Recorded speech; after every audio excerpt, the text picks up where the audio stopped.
but compared to the cars we have with us, I'm sorry, it's just a little bit too dull. Which then brings us to the city. Even more of a familiar face to you, and you know the proportions, just the way the overall car looks, it's amazing that even now this car looks so contemporary. Hats off to that design, because it looks really contemporary, and the overall shape of the city, the overall size and the stance is very similar to the Verna, isn't it?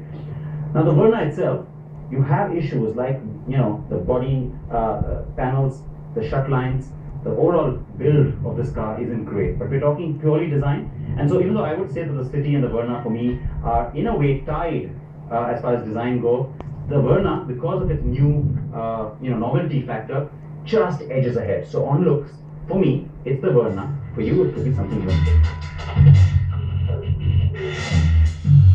So on looks, the Verna has nosed ahead, even though we must add the gorgeous classic looks of the Fiat Linea are more evergreen. But what about the rest of the parameters? First up, the interiors. Almost everyone offers the beige and the plastic wood. The Vento is a typical German with smart greys and good plastics. But we're looking at equipment, colors and seating comfort here. The Fiat Linea is the most spacious and pretty, and it has equipment like Bluetooth connectivity, but the plastic quality isn't quite top-notch. And so in the end, the Honda City stands out on the inside. Sheer comfort and overall appeal, the interiors of the City are still ahead. Quick acceleration and smooth gear changes have been the hallmark of the City, but on ride quality and stiffness, it lost out to the Vento. Well, now we have to say that the Vento stays ahead of the Verna too. The linear T-Jet is more torquey and fun, but the sweet handling and the quick acceleration of the diesel mean that the Vento aces it in the ride and performance sweepstakes.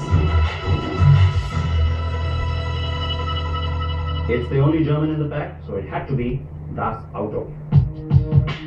But we simply must also talk about VFM, or value for money. Scan those prices, folks, because even though the Verna's prices have impressed, so did the Fiats when the Linea first came out. But throw in the brand loyalty, the lower cost of maintenance and the nationwide network, and the Maruti Suzuki zooms ahead.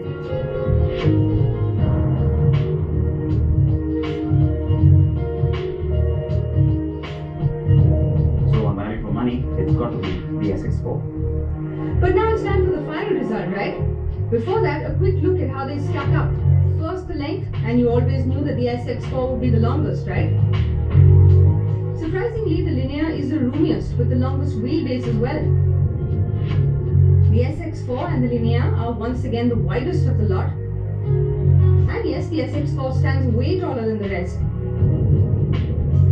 It also has the best ground clearance, and that is partly thanks to those 16-inch alloys. The Vento, of course, has the biggest fuel tank. Now the technicals, and the T-Jet Linea is miles ahead on power and torque in the battle of the petrols, though the Verna also impresses. The Vento's auto gearbox is sluggish, though the handling is great, while the City has great drivability too. And now for the diesels. Once again, while the Vento is sporty, fun and it has impressive figures, on figures alone it's virtually a no contest. The Verna zooms ahead, and it's also the country's cheapest diesel automatic sedan, a segment first too.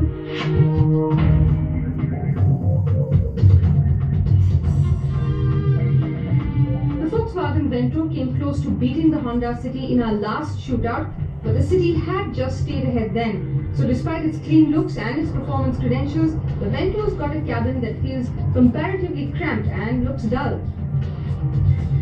The Maruti sx4 is the value pick without a doubt, but it's not even a second on any of the other parameters.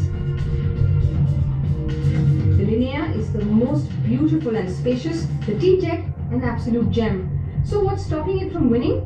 Only the brand value in the after sales and not the car itself, which is kind of sad really. Which means it comes down to the leader versus the newbie. The Honda City remains the benchmark in many ways. It's still modern, it's still capable, but it's limited by the lack of diesel, and so the leadership looks shaky now. We can't wait for the Skoda Rapid and the new Ford Fiesta to come join the jamboree, but for now, with oodles of style, good value, decent drivability, and a cracker of a diesel, plus the goodies and the gimmicks, this round goes to the all-new Hyundai Verna.